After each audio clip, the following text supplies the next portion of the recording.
I'm telling you right now, do not sleep on Kaspa. I know people have kind of forgotten about it, but we have not forgotten about it. I know you watching have not forgotten about it. Take a look at Kaspa over the last month, quietly gaining 28.5% over the last week, down 1.5, but on the day, up 5.5%. We saw Kaspa's magical run up to 20 cents. Big news is coming out. Marathon was mining Kaspa. We had the KRC launch. We had meme coins launching. Everything went berserk.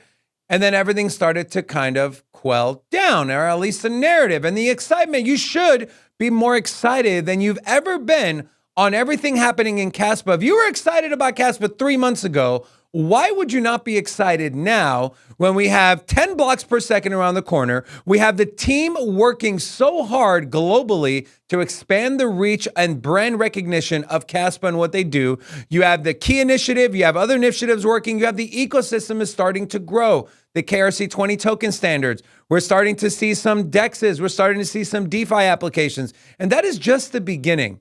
And so why would you not be excited to pick up Kaspa at a 25% discount from its all-time high? I'm excited. I actually bought some Kaspa this morning. So if you're excited that I bought Kaspa, put a 1 in the comment section. Make me feel good about the money. I had to explain to my wife why I spent another $2,000. Anyways, let's take a look at the Kaspa chart here. Kaspa chart looks really good. So this is interesting. So I'm looking here. And for me, when I look at charts and candles, right, each candle represents traders. These are people, right? These are the collective decision of people that are deciding whether to buy or sell a project. And in this case, obviously, we're talking about Kaspa. And when you see large wicks, right, where you see large wicks to the upside and or to the downside, that tells you that there is a lot of indecision in the market. You have the bulls that are pushing the price up and the bears are saying, hold up, wait a minute. They push the price back down. And the price settles and closes somewhere in the middle or close to where it opened at. And we've been seeing this trend really since Kaspa got all the way up to around 17.5 cents, started trending down. And then we've kind of been chopping sideways from a wick lows of around 14 cents to wick highs of 16.5 cents. This narrow gap, we've seen nothing but large wicks to the upside large wicks to the upside and downside, with the exception of this candle today. Now, of course, this can close with a high wick to the upside and high wick to the downside if price closes are closer to that low 15 or high 14.9 cent level. Now, this is Kaspa on the daily.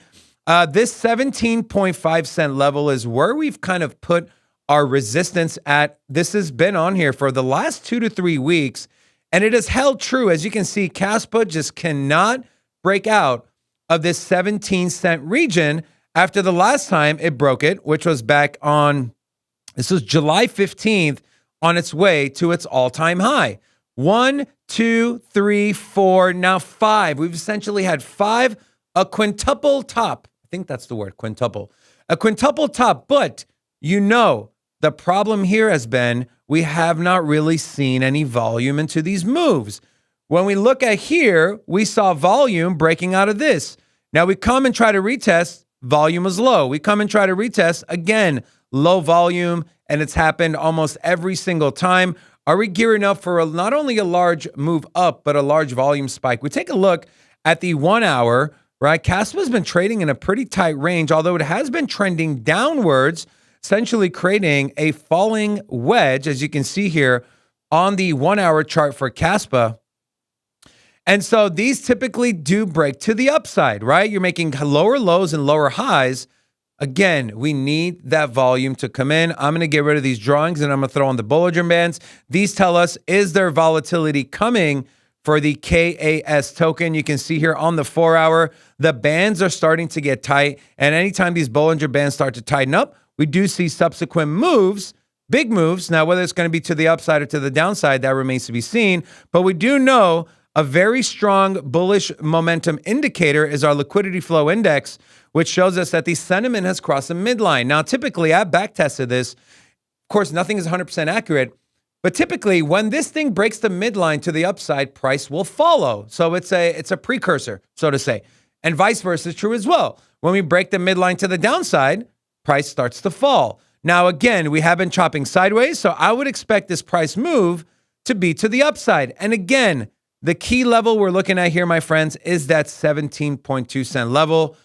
Look for volume. If we start approaching that 17.5 cent level and we have volume behind the move, we could go back. We probably actually will go back, not only to the new all-time highs, but potentially another 20 to 40% higher than that, which would put us right around that 30 to 35 cent level. So exciting times are ahead for Kaspa. I mentioned the team is going global. Now remember, this team does not get paid anything. There's no Kaspa management team that you can call and say, hey, I didn't get my paycheck this week. They do it all on their own time and on their own dime. So shout out to the Kaspa team, everyone working so hard. This was in Australia, the Aus CryptoCon, where Jonathan Sampolinsky, which a lot of people say is Satoshi, I'm not making that claim, but he was there giving the first, I think they said it was the first